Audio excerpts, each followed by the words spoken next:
자, 한번 오늘 이제 계속해서 이제 성숙을 위하여라고 하는 네 번째 말씀으로 여러분들과 함께 은혜를 나누고자 하는데, 오늘은 이제 여러분들과 성품에 대해서 좀 이야기하고 싶어요. 한번 따라하겠습니다. 성품을 훈련하라. 저는 얼마 전까지만 해도, 이 설교를 준비하기 전까지만 해도요, 이런 생각을 갖고 있었습니다. 인간 못된 것은 천하 없어도 바뀌지 않는다. 저는 그런 생각을 갖고 있었어요. 왜냐하면 36년 이상 목회하다 보면서 하도 징거에 맞은 인생들을 많이 만나갔고요. 인간 못된 것은 절대 바뀌지 않는다라고 하는 소신을 갖고 있었는데, 인간 바뀝니다. 제가 이 말씀을 공부하면서 그리스도 안에서 사람들은 다 바뀔 수 있다라고 하는 그런 확신을 가졌습니다. 그래서 우리 주사랑교회 성도들도 아름다운 성품으로 변화가 되어지는 놀라운 역사가 있기를 주의 이름으로 간절히 축복합니다. 우리가 그런 질문을 할 수가 있습니다. 사람이 성품이 바뀌어질 수 있을까? 두 가지가 있어요. 성품이 있고 기질이 있습니다. 이제 기질은 뭐냐면, 기질은 안 바뀌어요. 어떤 사람은 내성적인 성격을 갖고 태어난 사람이 있고요. 어떤 사람은 외향적인 성격을 갖고 태어나는 사람들이 있습니다. 이걸 기질이라고 말하는 거예요. 여러분들이 저를 볼 때는 어떤 기질인 것 같습니까? 내성적인 것 같습니까? 외성적인 것 같습니까? Most people들이 저를 가리켜 이야기하기를 목사님은 외향적인 성격이라고 말하는데, 그것도 맞는 말씀이지만요, 제가 오래전 기도원에 올라가 갔고요, 일주일 동안 금식 기도를 했는데요, 진짜 한마디도 안 하고 독서만 하고 성경책을 보고 일주일 동안 있었던 것을 보고 제가 깜짝 놀랐습니다. 나도 말 안 하고 살 수 있는 성격이구나. 그러니까 제 안에 공존하는 것이 외향적인 성격도 있지만은 내성적인 성격도 있는 것 같아요. 근데 이런 외성적인 것과 내향적인 이런 것을 가지고 우리는 기질이라고 말하는데, 기질은 잘 안 바뀝니다. 사람들이 타고 태어난 것처럼 살아가게 돼 있어요. 그런데 성품은 또 다른 겁니다. A.W. 토저라고 하는 분이 이런 얘기를 했어요. 사람이, 인간이 행동하는 것은 그 사람 속에 있는 모습 그대로 나오게 돼 있다라고 하는 얘기를 했어요.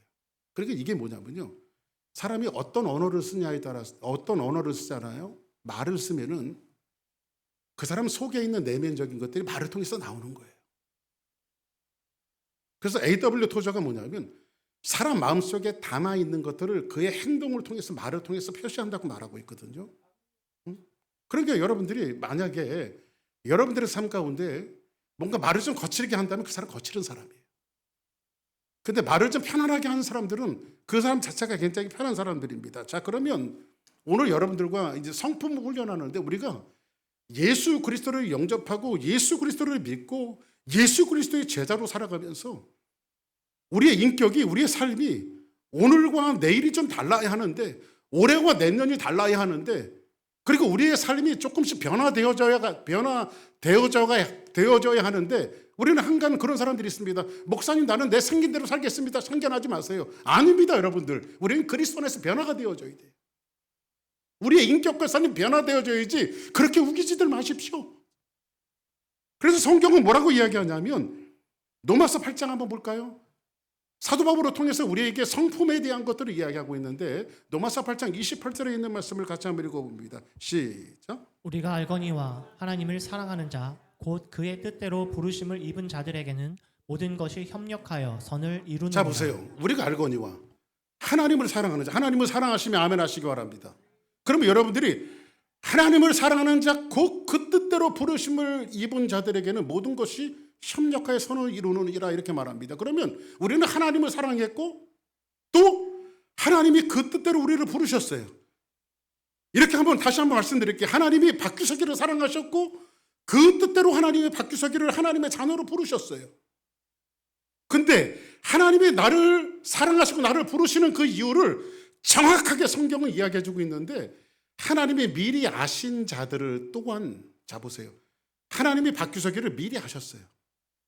그러니까는 천지가 있기 전에 하나님이 바뀌시기를 하셨어요. 그래서 미리 아셨어요. 미리 아셔서 나를 정하시고 선택해 부르신 것을 성경의 신학적인 용어로 예지 예정이라고 합니다. 아시니까 선택하신 거예요. 자, 그러면 하나님이 저를 불러내신 이유가 있습니다. 그것은 뭡니까? 성경은 그 이유에 대해서 정확하게 진술을 하고 있는데 뭐라고 진술을 하고 있냐면 그 아들의 형상을 본받게 하기 위하여 미리 정하셨으니. 자, 그러면 여러분들을 하나님이 사랑하셨고, 여러분들이 하나님의 자녀로 불러내셨고, 여러분들이 하나님의 자녀로 불러내신 그 이유가 있어요. 그냥 여러분들 단순히 구원만 하고 천국 백성이 되어지고, 그리고 여러분들이 단순히 영생을 얻기 위한 것으로만 하나님이 여러분들을 불러내신 것이 아니에요. 하나님이 우리를 불러내신 것은 뭐냐면 영생을 주고 구원을 주고 거기에 또 다른 여러분들의 삶의 방향을 우리에게 제시해 주고 있는데 그 삶의 방향은 뭐냐면 그 아들을 본받게 하기 위하여 이렇게 말합니다. 누구를 본받게 하기 위하여? 그 아들을 본받게 하기 위하여. 그 아들은 누굽니까? 바로 예수 그리스도예요. 그래서 예수 그리스도를 본받게 하기 위하여 뭐 했다고요? 미리 정하셨으니 이는 그로 말미암아 형제 중에 맏아들이 되게 하려 하심이라고 성경은 말합니다. 자, 그러면 하나님이 여러분들을 자녀 삼으신 목적이 있습니다. 자녀 삼으신 목적은 뭐예요? 구원만 주시려고? 영생만 주시려고? 뭐 하기 위해서? 누구를 본받게 하기 위해서? 그 예수 그리스도를 본받게 하기 위해서. 그러면 도대체 예수님이 어떤 분인데 예수님을 본받게 하기 위해서 그러는가? 자, 우리 한번 성경 이사야서를 한번 봅니다. 이사야가 이런 얘기를 하고 있어요. 자, 시작. 너희 옛적 일을 기억하라. 나는 하나님이라. 나 외에 다른 이가 없느니라. 나는 하나님이라. 나 같은 이가 없느니라. 자, 하나님인데 나 같은 이가 없을 것이라고 말하는데 10절에 보니까 자, 보세요. 내가 시초부터 종말을 알리며 아직 이루지 아니한 일을. 자, 보세요. 아직 이루지 아니한 일들이 있어요. 그죠? 아직 이루지 아니한 일들이 있는데 옛적부터 보이고 이르기를 나의 뜻이 설 것이니. 자, 아직은 이루어지지 않았지만 하나님의 뜻이 설 거래요. 자, 보세요. 그러면 자, 다시 한번 정리할게요. 사도 바울이 이야기한 것은 하나님이 여러분들 왜 부르셨어요? 구원만 주시기 위해서? 아니죠. 하나님이 여러분들을 부르신 이유는 예수 그리스도를 믿고 영생을 주시고 구원을 주시지만은 영생을 주시고 구원을 주시는 까닭은 여러분들이 누구를 본받게 하기 위해서? 예수 그리스도를 본받게 하기 위해서 여러분들을 부르셨어요. 그런데 이 부르셨을 때 사람들이 예수님을 본받게 하기 위해서 예수님이 당장 닮아지나요? 여러분들이 예수 믿고 예수님처럼 당장 닮아지냐고. 당장 닮아지는 게 아니잖아요. 그죠? 그런데 아직은 여러분들의 성품이 이루어지지 않았어요. 그런데 그 성품은 누구의 성품으로 만들어질 거예요? 예수 그리스도의 성품으로 만들어질 것이라고 하는 사실을 성경은 이야기해 주고 있어요. 자, 그러면 여러분들이 예수의 성품으로 만들어지는 것은 우리의 노력으로 되어질까요? 여러분들 이제 오늘 이 말씀을 들었으니까 하나님은 우리의 성품이 훈련되어지고 우리의 성품이 다듬어지기를 원하시는구나. 그러면 내가 오늘서부터 예수님을 닮아가야지. 그런다고 닮아지는 게 아니에요. 제가 지지난주에 여러분들에게 예배에 대해서 말씀드렸습니다. 우리가 참다운 예배자가 되기 위해서는 우리가 전심으로 하나님 앞에 예배 드려야지 해서 예배가 이루어지는 것이 아니라 예배의 주도권을 누가 잡고 계세요? 하나님이 잡고 계세요. 그래서 예배의 주도권을 잡고 계신 하나님께서 우리를 향해서 뭐라고 말합니까? 너희들은 예배 드리기 위해서 이리로 올라와라 이렇게 말씀해요. 이리로 올라와라. 그러면 하나님 안으로 예배자로서 우리를 초대하고 있죠. 그러면 하나님의 예배라고 하는 그 모든 것들을 다 만드시고 참다운 예배를 받기 위해서 하나님이 주도권을 잡으시고 우리를 초대하고 있어요. 이런 측면으로 볼 때 우리의 성품과 인격이 바뀌는 것은 오늘부터 내가 착한 사람으로 되어야지. 오늘부터 내가 바른 말을 쓰는 사람이 되어야지. 오늘부터 내가 윤리와 도덕적인 사람이 되어야지. 내가 오늘서부터 예수님을 닮아가야지 한다라고 딴방에 바뀌는 것이 아니란 말이에요. 수많은 간증자들이 있습니다. 자기는 이렇게 살아왔는데, 나쁜 사람으로 살아왔는데, 사기꾼으로 살아왔는데, 사람을 미워하는 사람으로 살아왔는데, 죄를 짓고 살아왔는데 어느 날 갑자기 사도 바울이 다메섹에서 예수님을 만나듯이 딴방에 예수님을 만나서 자기 인격과 삶이 그렇게 변했습니다. 이런 간증을 하시는 분들은 뭐 나름 일리는 있지만요, 그런 간증하신 분들 치고요 딴방에 바뀐 분들이 없더라고요. 보니까 그런 간증하신 분들이요 다시 옛날 삶으로 돌아간 분들이 굉장히 많습니다. 근데 간증만 돌아다녀요. 그러니까 여러분들, 우리는 간증을 믿는 사람들이 아니라 복음을 믿고 성경을 믿는 사람들이 되어져야 돼요. 할렐루야. 그러면 예수님 앞에 왔다고 딴방하고 우리가 예수님을 배울 수 있는 것이 아니라, 누구를 배우기 위해서는요 그 사람을 닮아가야 되죠. 제가 목회를 처음에 시작할 때, 이제 91년도부터 담임 목회를 시작했는데 저한테 가장 힘든 게 설교하는 일들이더라고요. 그 어떻게 하면 내가 설교를 잘할까? 지금도 변변치 않게 설교를 잘 못하고 있습니다만은 어떻게 하면 설교를 잘할까? 이게 평생 숙제 같아요. 근데 아주 유명한 목사님을 만났는데, 이 목사님 설교를 너무너무 잘하시는 거예요. 저희 선배님이신데, 그래서 딱 마음속에 들어오는 것이 뭐냐면, 나도 어떻게 하면 저 목사님처럼 말도 쉽지 않고 부들부들하게 처음부터 여기 땅에 있으면 끝날 때까지요 사람은 울렸다 웃겼다 하면서 설교를 맨 마지막에 끝내는데, 그 목사님 설교를 끝낼 때는 다 울어. 이야, 참 기가 막힌 설교를 한다. 그래서 저도 그 목사님을 배우고 싶었어요. 그래서 그 목사님 집회할 때는요, 이제 부흥에 많이 나가시는 분이니까 집회할 때는 열심히 쫓아다녔습니다. 그리고 목사님하고 조금 친해졌어요. 그래서 목사님 찾아갔습니다. 목사님, 아니 어쩐 일이야? 선배 목사님이시니까. 목사님, 제가 한 가지 소원이 있습니다. 뭔데? 제 소원 좀 들어주세요. 아, 뭔데? 얘기해봐. 목사님, 더도 말고 덜도 말고 제가 목회를 접고 3개월만, 딱 석 달만 목사님 가방 모치 좀 하면 안 되겠습니까? 가방 모치가 뭔지 아시죠? 목사님 가방 들고 쫓아다니는 비서. 가방 모치 좀 하면 안 되겠습니까? 그러니까, 야, 징그럽게 왜 그래? 그러더라고요, 목사님이. 나 진짜 목사님하고 3개월 동안 같이 먹고 같이 자고, 목사님 집회하는데 같이 참석하고 3개월 동안 목사님과 같이 호흡하고 싶습니다. 그렇게 얘기했더니 목사님 거절하더라고요. 야, 생각만 해도 끔찍하다. 도대체 이유가 뭔데? 나 목사님 배우고 싶습니다. 목사님처럼 말씀을 증거하고 싶고, 목사님처럼 설교하고 싶고, 목사님이 뭐 말하는 거, 스피치하는 거, 이 모든 것들을 다 배우고 싶습니다. 그래서 그 목사님 설교할 때 가면요 깨알처럼 막 적었어요. 그리고 그 목사님 흉내도 한번 내보고. 근데 이 설교가 흉내낸다고 되는 게 아니더라고요. 결국은 거절당했는데, 제 마음속에서 알고 있었던 것은 뭐냐면, 누구를 배우려고 하면 그 사람을 알아야 되고, 그 사람과 함께 호흡하고, 그 사람과 함께 모든 삶을 같이 영위할 때 그 사람을 배울 수가 있어요. 자, 그러면 진정한 예배를 드리고자 할 때 여러분들은 누구 앞에 가야 합니까? 하나님이 초청하시는 그 초청에 응해지는 사람이 되어질 때에 여러분들은 하나님 앞에 진정한 예배를 드릴 수 있는 것이며, 여러분들의 인격과 삶이 하나님의 은혜 가운데 여러분들이 변화되어지는 삶을 원한다고 하면 누구를 배워야 돼요? 예수 그리스도를 배워야 돼요. 왜냐하면 하나님이 우리를 구원하신 것은 단지 구원하시는 것으로 끝난 것이 아니라, 구원한 우리들이 예수님의 형상을 닮아가는 것까지가 하나님이 우리를 구원하신 목적이래요. 하나님, 나는 죽었다 깨어나도 변화될 수가 없는 사람입니다. 그래요, 맞아요. 여러분들은 변화될 수 없는 사람들이에요. 그러나 여러분들의 변화까지도 누가 주도권을 잡고 계시냐면, 예수 그리스도께서 주도권을 잡고 계셔서 이리 오라고 말씀하십니다. 이리 와라. 그리고 나와 함께 같이 밥을 먹고, 나와 함께 같이 호흡하고, 나의 말씀을 같이 나누고. 그래서 예수님의 제자들이 3년 동안 예수님과 함께 호흡하고, 예수님과 함께 먹고, 예수님과 함께 마시고, 예수님의 말씀을 듣고 함께 그들이 3년 동안 쫓아다녔어요. 물론 적지 않은 소동도 있었고 예수님에 대한 배신도 있었지만, 하나님이 3년 동안 배운 그들을 통해서 세상의 교회들을 세우고 복음이 땅끝까지 이르게 하는 놀라운 역사들이 있었잖아요. 예수님 닮은 그들을 통해서.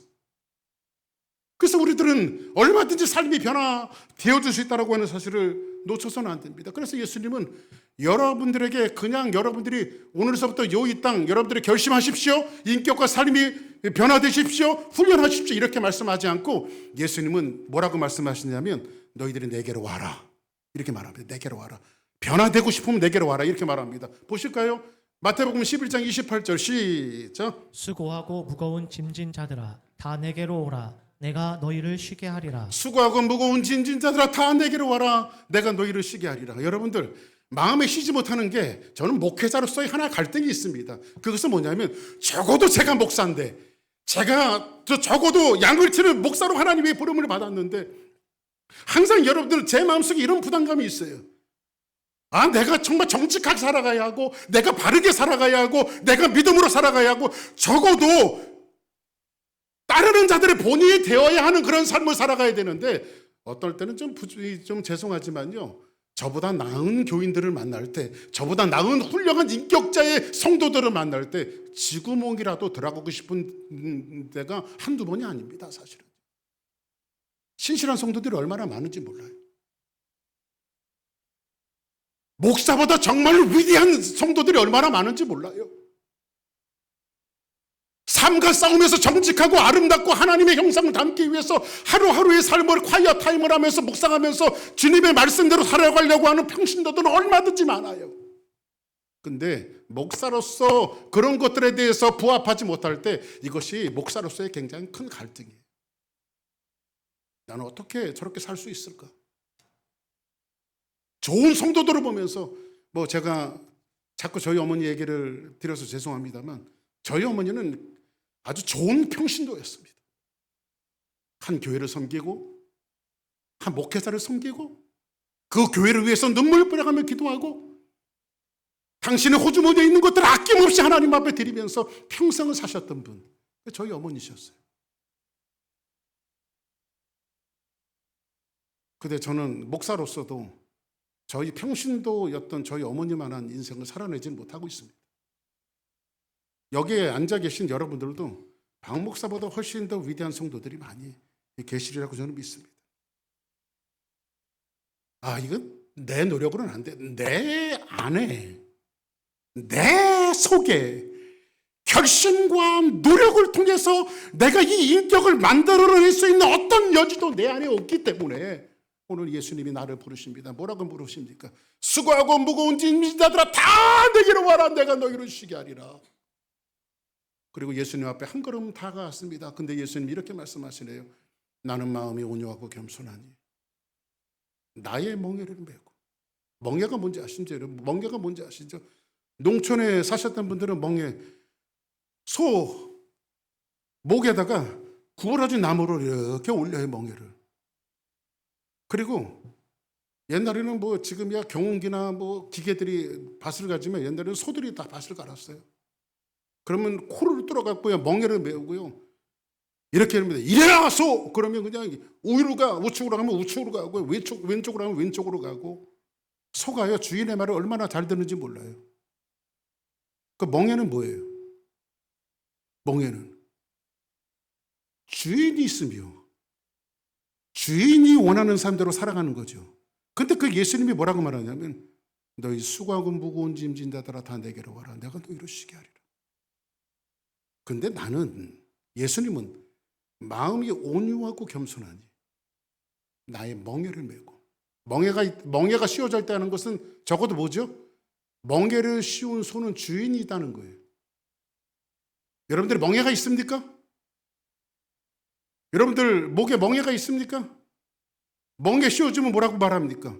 겸손, 온유와 겸손이라는 게 나는 마음이 온유하고 겸손하니 나의 멍에를 먹고 내게 배우라. 그러면 너희 마음의 쉼을 얻을 것이다. 여러분들 겸손하고 온유가 뭡니까? 오늘 이제 성령의 9가지 열매에 대해서 말씀드렸는데 오직 성령의 열매는 사랑과 희락과 화평과 온유와 절제와 충성과 자비와 성령의 9가지 열매를 있잖아요. 근데 여러분들 보세요. 오직 성령의 열매는 그럼 성령의 열매는 많을까요? 하나일까요? 이건 질문이에요. 성령의 열매는 열매했을 때는 열매가 한 가지일까요? 많을까요? 오늘 여기서 본문에서 이야기하는 한 가지예요. 단수로 돼 있어요. 성령의 열매는. 근데 나타나는 현상이 여러 가지라는 거예요. 나타나는 현상이 여러 가지.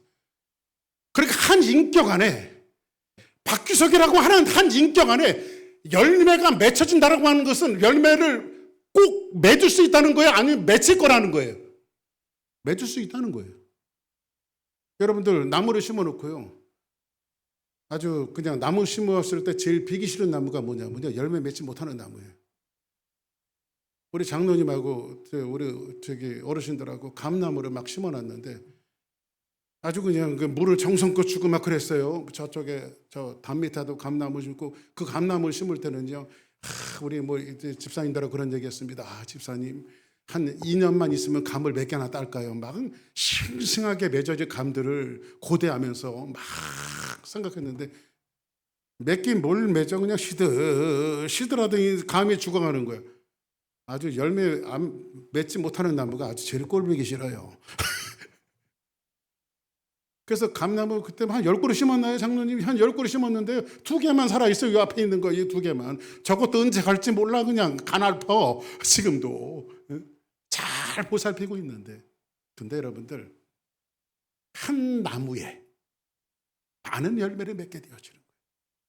그러니까 박규석이라고 하는 한 인격 속에 하나님께서 많은 열매를 맺을 수 있다고 하는 사실을 오늘 말씀을 통해서 보여주고 있는데 이런 거예요, 여러분들. 열매를 맺으러 가는 과정 속에서 수많은 일들이 우리에게 있을 수 있어요. 그 있을 수 있는 일들에 대해서 우리는 수긍하는 거예요.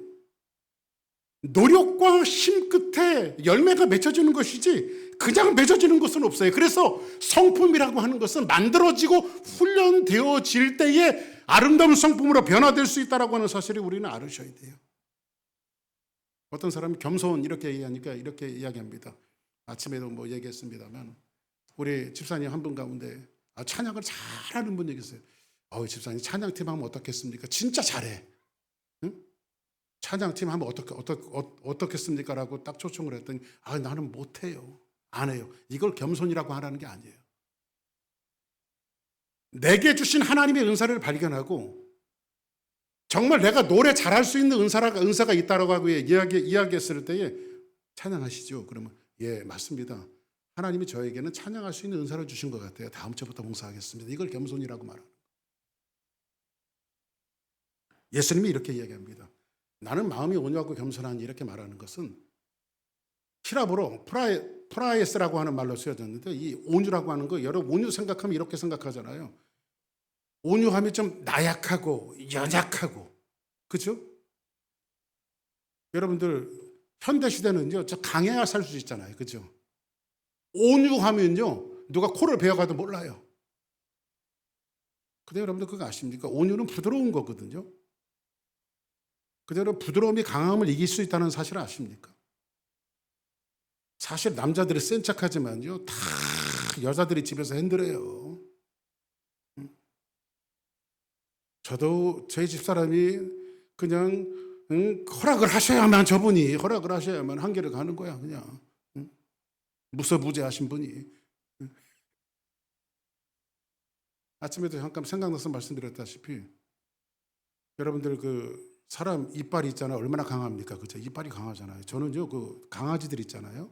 강아지들 세상에 이게 뼈다귀 갈비뼈가 같은 거 있잖아요. 그걸 주는데 그걸 그저 씹어갖고요. 그걸 다 삼키는 거 보고 참 놀랐어요. 분명히 이딴만한 갈비뼈를 줬는데 그 이튿날 되면 없어. 그거 다 의구적 어떻게 뼈를 씹어 먹는지 모르겠어. 그 이빨이 강하잖아요. 그죠? 그래서 질문합니다. 나이가 들면 이빨이 빠집니까? 안 빠집니까? 강한 건 빠져요. 근데 여러분들 보세요. 혓바닥은 부드럽잖아요. 나는 혓바닥 빠졌다는 사람 못 들어봤어? 그 부드러움이 강한 걸 이기는 거예요.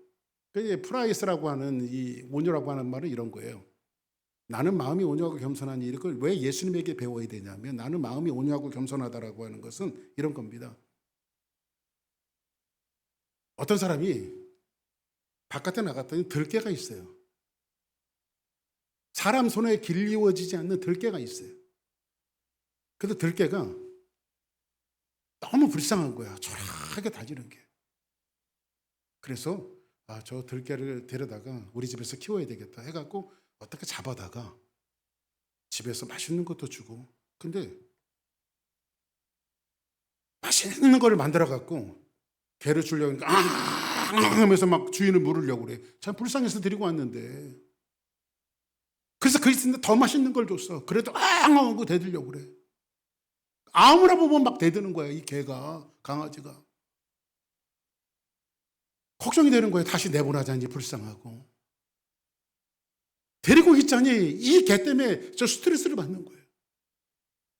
그러다가 이분한테 어디에 갔더니 개를 잘 훈련시키는 베테랑 훈련사가 있다라고 하는 소식을 듣고 막대한 돈을 지불하고 내가 이 개를 이마저만해서 들개를 데리고 왔는데 이 들개가 아무나 보면 막 모르려고 하니까는 이 들개를 좀 잘 훈련시켜 주십시오. 그래서 아주 명석한 조련사가 2달간 이 개를 막 훈련을 시킵니다. 트레이닝을 시키고 어떻게 예의 있게 살아야 될 것인지, 어떻게 사람을 대해야 될 것인지, 어떻게 주인을 될 것인지, 어떻게 배변을 봐야 하는지 이런 것들을 다 훈련을 시켜요. 그리고 마침내 2달 만에 그 개를 주인이 찾아갔습니다. 근데 이 주인이 찾아갔더니 이 개가 얼마나 반색을 하면서 주인을 막 핥아대고 좋아하는지 막 개가 바뀌었어요. 개가 바뀌었어요. 그리고 집으로 데리고 왔어요. 아주 그냥 너무 잘 따르는 강아지가 되어졌어요. 집으로 데리고 왔어요. 근데 마침 그날 밤에 도둑이 들어온 거예요. 도둑이 있을 때는 그냥 막 맹수처럼 막 대드는 거예요. 그리고 주인한테는 꼬리를 흔들고 핥고 반기는 거예요. 그때 유대인들은 이렇게 말합니다. 이 개가 온유하게 되어졌다. 이렇게 말합니다. 온유하게 되어졌다. 그리고 온유라고 하는 것은 뭐냐면 자기를 컨트롤할 수 있는 능력이에요. 컨트롤할 수 있는 능력. 조절된 능력이 바로 온유라고 하는 뜻이거든요. 그러면 예수님이 나는 마음이 온유하고 겸손하다라고 하는 것은 나약함을 이야기하는 것이 아니라 자기의 삶을 컨트롤할 수 있는 능력을 가진 자들이에요. 그러니까 예수님께서 우리의 이 변하지 않는 인격이 우리가 예수님의 가방못질을 하면서 그분과 함께 호흡하고 그분과 함께 먹고 그분의 모습을 흉내를 내면서도 우리의 삶 속에 변화가 되어지기 시작하는데 그 변화는 뭐냐면 주님의 온유와 겸손을 닮아가는 거예요. 이게 바로 성경에서 온유라고 하는 부분으로 이야기하고 있어요. 예수님도 멍에를 졌습니다. 예수님이 이 땅에 오실 때 예수님은 하나님이셨지만은 예수님이 나에게 멍에가 있다고 말합니다. 소가 쓰는 짐승이 쓰는 멍에처럼 예수님이 멍에 하나를 메고 오셨어요. 그 멍에를 지고 예수님이 어디로 가셨습니까? 예수님의 뜻대로 사신 것이 아니라 하나님의 뜻대로. 그래서 예수님은 겟세마네 동산에서 땀방울이 핏방울이 되도록 기도하시지 않습니까? 겟세마네라고 하는 뜻은 기름들을 짜다 이런 뜻이에요. 기름들을 짜다. 예수님은 겟세마네에서 자기 온몸에 기름을 짜듯이 땀방울이 핏방울이 되도록 하나님 앞에 기도했습니다. 그리고 나서 예수님의 기도 아시죠? 예수님, 하나님 이 멍에를 내게 옮겨주시옵소서. 얼마나 그 십자가를 져야 되는 것이 예수님에게 고달프고 힘든 것이었는지 이 멍에를 내게 옮겨주시옵소서. 그러나 나의 뜻대로 마옵시고 아버지 뜻대로 되어지기를 원합니다. 예수님은 그 멍에를 메고 적어도 이 순종을 하셨습니다. 그것이 고달프고 힘들고 어렵고 걸어가는 길이 정말로 힘들다라고 하는 사실을 예수님은 아시지만은 그러나 하나님의 손에 맡겨놨어요. 걸어가는 모든 삶이. 그래서 여러분들 앤드류 머레이라고 하는 분이 이런 얘기를 했습니다. 겸손과 온유가 무엇이냐 한마디로 딱 얘기했어요. 겸손은 뭐냐면 이런 겁니다. 내 삶 속에서 일어나는 그 일들에 대해서 하나도 이상하게 생각하지 않는 삶의 태도. 여러분들 고달프신가요? 인생이 힘드십니까? 여러분들이 고달프고 힘들다라고 하는 것은 그 삶을 통해서 하나님은 여러분들의 인생을 다듬어 나가고 계시는 거예요. 우리는 각자에게 전부 다 하나님께서 멍에를 다 메어 놓으셨어요. 내가 멍에를 짊어지고 있다는 것은 여러분들이 적어도 이걸 고백한 겁니다. 나의 주인은 예수님이십니다. 그 예수님이 멍에 없는 주인은 하나도 없어요. 멍에가 씌워져 있다는 것은 전부 다 주인이 있다는 거예요. 여러분들 머릿속에 이 목 속에 여러분들 전부 다 멍에가 씌워져 있습니까? 만약 여러분들에게 멍에가 씌워져 있다면 예수님이 주인이라고 고백한 겁니다. 그러면 이거예요. 나의 뜻대로 살지 않고 주님 뜻대로 살기를 여러분들이 희망하고 그 길을 걸어가는 거예요. 그런데 멍에는 굉장히 힘든 거거든요. 이게요. 주님이 걸어가자고 하는 길, 주님이 걸어가라고 하는 그 길에 대해서 우리는 걸어가야 하거든요. 근데 어떨 땐 싫어요. 하고 싶지 않아요. 나가고 싶지 않아요. 일하고 싶지 않아요. 그럼에도 불구하고 예수님이 뒤에서 이리와 하면은 그 길을 묵묵히 감당하고 나갈 때 그 사람은 어떤 사람이 되어진다는 거예요. 온유하고 겸손한 사람으로 바뀌어진다는 거예요. 그래서 오늘 성경에서 이야기하고 있는 성령의 9가지 열매를 통해서 우리에게 이야기해주고 있는 거예요. 그러면 한 가지만 더 말씀드리고 시간을 마칠게요. 여러분들이 온유하고 겸손해지기 위해서는 딱 3가지 툴이 필요합니다. 도구가. 한 가지는 성경입니다. 하나님의 말씀을 많이 보십시오. 설교를 많이 들으십시오. 왜냐하면 하나님의 말씀이 들어오면 두 번째 생기는 것이 있습니다. 하나님의 말씀이 들어오면 두 번째 생기는 게 뭔지 아십니까? 분별력이 생겨요. 분별력이 없으니까 막 화를 내는 거예요. 뭐 하면 바로 화를 내는 사람들이 있잖아요. 세네카라고 하는 분이 그런 얘기를 했어요. 화라고, 그 세네카라고 하는 분이 제목이 화예요, 화. 근데 그분이 거기서 재미난 얘기를 했어요. 화를 내는 사람이 화를 낼 때 거울로 자기 얼굴을 본다면 다시는 화를 내지 않을 것이다. 근데 거울 보고 화내는 사람은 없잖아요. 또 하나 제언을 했는데 화를 내어지는 당신의 얼굴을 만일 거울로 볼 수 있다면 그것은 분명히 마귀의 얼굴일 것이다. 그래서 화를 내는 것이 하나님의 선을 이루지 못합니다. 그래서 성질 없어서 성질 안 내는 거 아니니까 참자. 할렐루야. 참아야 돼요. 한번 따라합시다. 참아야 하느니라. 할렐루야. 참아야 돼요. 아멘입니까? 그러면 성경을 보면 뭐가 생겨요? 분별력이 생겨요. 근데 분별력이 생기는 사람은 환경을 통제할 수 있게 되어집니다. 이 3가지, 성경, 분별력, 환경을 통제하는 능력, 이렇게 생기거든요. 뭐로? 온유와 겸손으로. 아브라함을 보시기 바랍니다. 아브라함의 별명이 있죠. 아브라함은 한번 따라하겠습니다. 믿음의 조상. 아브라함이 믿음이 많던가요? 처음서부터 아브라함이 갈대아 우르를 떠날 때 대단한 믿음을 갖고 떠났을 것 같습니까? 저는요, 아브라함을 볼 때마다요, 남자 중에 가장 치사한 사람이 이 아브라함이다. 저도 남자지만요, 여자들 치사한 거는요, 저리 가라 할 정도로 남자들 얼마나 치사한지 몰라요. 그걸 가지고 치사 빤스라고 이야기하는 겁니다. 얼마나 쪼잔하고, 여자들은 어떨 때 뭐 사는 거 보면 대범해요. 근데 그냥 남자들은 뒤에 가서 동전 세고 있어요. 동전. 아브라함 보시기 바랍니다. 갈대아우르에서 나왔어요. 그리고 감업이 되니까 자기 와이프를 데리고 애굽으로 내려갔습니다. 근데 사라가 얼마나 이뻤는지 애굽의 왕이었던 바로가 한눈에 사라에게 반해버렸어요. 그래서 저 여인이 누구냐라고 얘기했더니 아브라함이 사라로 인해서 너무 이쁜 자기 아내로 인해서 자기가 생명의 위협을 느낄까 봐 뭐라고 말하죠? 자기 와이프를 자기 누이 동생이라고 말해요. 누이. 그러니까 누이 동생이니까 뭐 와이프가 아니니까 데려다가, 그죠? 사라를 데리고 가는 조건으로 여러분들 뭘 많이 주죠? 은근 폐물을 아브라함에게 하사를 하잖아요. 자, 그럼 이 대목에서 한번 봅시다. 준다고 받아야 되냐고. 에?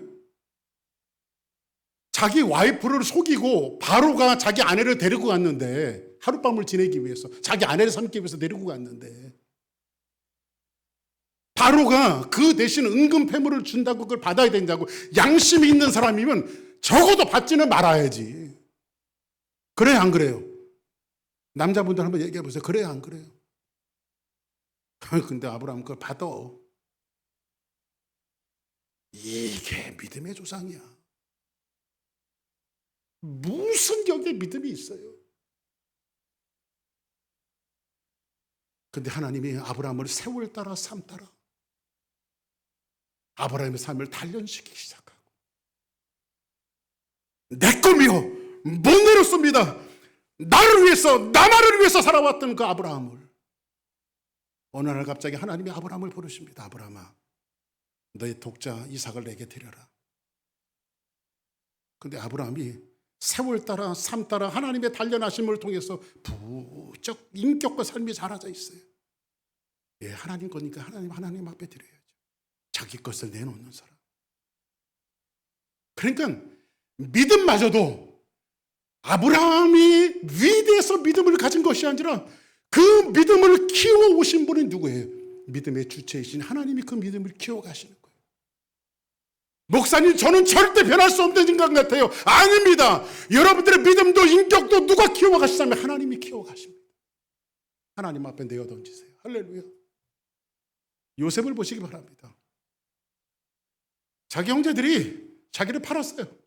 처음에는 죽이려고 그러잖아요. 우물 속에 집어넣고 죽이려고 하잖아요. 요셉의 마음속에 그런 것이 있지 않겠습니까? 그래도 엄마는 달라도 아버지는 같은데 어떻게 형제들이 나한테 저렇게 할 수가 있나? 그리고 애굽으로 팔려나갑니다. 종살이를 하면서 성경에 디테일하게 그 성경을 써놓고 있지 않지만 입장을 바꿔놓고 생각하면 여러분들이 요셉의 입장이었으면 이를 뿌득뿌득 깔면서 자지 않겠어요? 그죠? 내가 이것도 언젠가 만나면 그냥 놔두지 않겠다. 좀 살만하니까 감옥에 갇히게 되어졌어요. 감옥 생활에서 분노가 치밀지 않았겠어요? 그런데 하나님의 은혜 가운데 요셉이 꿈을 해석하고 전무후무한 최고 강한 애굽의 국무총리가 되어집니다. 여기까지 요셉이 국무총리가 되어진 거, 여기서 여기까지 여러분들 성경을 안다면 성경을 반만하는 거예요. 국무총리로 끝난 요셉의 삶을 성경을 이야기하고 싶은 것이 아니라 세상에 흉년이 들었고 그 형제들이 양식을 구하러 요셉 앞에 조아렸을 때에 제가 만약에 요셉이었다면 이렇게 했을 거예요. 야, 너희들 눈 들어. 내가 누군지 알겠어? 여봐라, 저놈들은 당장 멍석말이해라. 아마 그랬을 것 같아, 저 같으면. 근데 그들을 받아들이고 세상에 다 흉년 들었을 때에 요셉이 눈을 들어 하나님의 섭리를 발견하기 시작합니다. 그 하나님의 섭리가 뭡니까? 그래서 요셉은 위대한 고백을 하죠. 당신들이 나를 팔았다고 걱정하지 마소서. 두려워하지 마소서. 나를 이곳에 보내신 것은 당신들이 아니라 우리 민족을 구원하시기 위해서 하나님께서 당신들보다 나를 먼저 앞서 보내신 것입니다. 하나님의 섭리가 열어질 때에 그의 삶이 무섭게 변화되어져 있는 요셉의 삶을 발견할 수 있어요. 그 형제들 한번 보시기 바랍니다. 요셉만 변한다 해요? 그 형제들이 얼마나 많이 변해 있습니까? 베냐민이 누구 동생이에요? 요셉의 동생 아닙니까? 그죠? 근데 요셉이 베냐민을 데리고 오라고 말하잖아요. 그런데도 그 형제들의 모습을 보시기 바랍니다. 아마 세월 따라 살면서 그 형제들이 요셉 생각하지 않았겠어요? 그리고 초췌해지는 자기 아버지 야곱을 보면서 우리가 미쳤지. 철없었지. 우리가 철없어서 저런 짓을 했어. 근데 요셉의 동생 베냐민 하나 남았는데 내가 저대로 보낼 수 없다. 그래서 유다 같은 사람은 자기가 담보가 되어지잖아요. 그죠? 차라리 이거예요. 차라리 나를 잡으소서. 이게 요셉의 형제들의 모습이에요. 세월 따라 변화되어진 요셉의 형제들의 모습이에요. 야곱은 또 어떻습니까? 평생 내 손에 쥐고 자기 손에 있는 모든 것들을 놓지 않았던 그 야곱이 맨 마지막 베냐민을 보내면서 뭐라고 이야기합니까? 내가 그 아들, 자식들을 위해서 내가 이르면 이르리라. 자기 모든 것들을 내려놓잖아요. 그 사람을 변화시킨 분이 누구십니까? 야곱 자체가 변화되어진 것이 아니라 하나님이 주도권을 잡고 그들을 변화시키셨어요.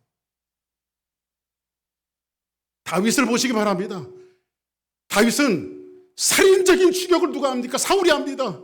쫓깁니다. 인생 쫓깁니다. 힘들고 어렵습니다. 그리고 가장 사랑하는 자기 아들 압살롬이 자기를 죽이려고 쫓아옵니다. 맨발로 도망가잖아요. 세상에 아들이 왕권을 찬탈하기 위해서 아버지를 죽이려고 군사를 데리고 오는 거예요. 그때 다윗은 맨발로 도망을 가지 않습니까? 그때 성경은 이렇게 말합니다. 한번 볼까요? 시편 32편 1절 한번 보겠습니다. 시작. 여호와여 다윗을 위하여 그의 모든 겸손을 기억하소서. 여호와여 다윗을 위하여 모든 겸손을 기억하소서. 그러므로 그가 고통을 주어 그들의 마음을 겸손하게 하셨으니 그들이 엎드러져도 돕는 자가 없도소이다. 야곱이 다윗은 그 인생의 삶을 통해서 하나님이 그를 다듬고 만들고 마침내 어떤 사람으로 겸손한 사람으로 하나님께서 만들어 나가시는 이러한 모습들을 볼 수가 있습니다. 사랑하는 우리 주사랑교회 성도들이 저는 좀 성숙해지는 성도들이 되었으면 좋겠습니다. 여러분들의 신앙의 연조가 얼마이냐는 별로 중요하지 않습니다. 여러분들이 주님을 알고 주님이 여러분들을 부르신 까닭은 단순히 영생을 주고 구원을 위해서만 여러분들에게 영생을 준 것이 아니라 자기 아들 예수 그리스도 독생자 예수 그리스도를 닮아가는 성품으로 만들기 위해서. 그래서 미리 정하시고 여러분들을 불러내셨고 그리고 이 사야를 통해서 반드시 그것은 하나님께서 이루실 일이라고 말하고 있습니다. 하나님은 당신의 주도권을 잡고 여러분들의 삶을 만들어 가실 거예요. 누구처럼? 아브라함처럼, 야곱처럼, 요셉처럼, 다윗처럼 여러분들의 삶을 만들어 가실 거예요. 근데 만들어가는 과정 속에서 눈물이 뚝뚝 떨어지고 하나님 고달픕니다. 힘듭니다. 예수님이 십자가를 지고 골고다를 올라가시는 그 장면이 고달프고 인생이 힘들고 어려워도 그 인격을 만들어내기 위해서 삶을 만들어내기 위해서 하나님은 그 어려운 길들을 여러분들을 통해서 걷게 하실 거예요. 인생의 고난만큼 여러분들은 성숙해질 겁니다. 고생해 본 사람만이 고생을 알고 주님의 길을 걸어본 사람만이 예수님의 십자가의 길을 알고 인내해 본 사람, 참아낸 사람들이 참을성 있는 사람들이 되어지고 주님을 마음에 깊이 품고 어려운 길을 한 걸음 한 걸음 걸어가는 사람들이 이후에는 여러분들이 주님을 닮은 모습으로 변화될 수 있다라고 하는 이 사실 앞에 우리 주사랑교회 성도들이 호플리 성숙해지기를 원하는데 여러분들의 성품도 변화되어지는 아름다운 역사가 있기를 주의 이름으로 간절히 축복합니다. 다 같이 아래서 일어나시겠습니다. 심령이 가난한 자는 천국이 저희 것이요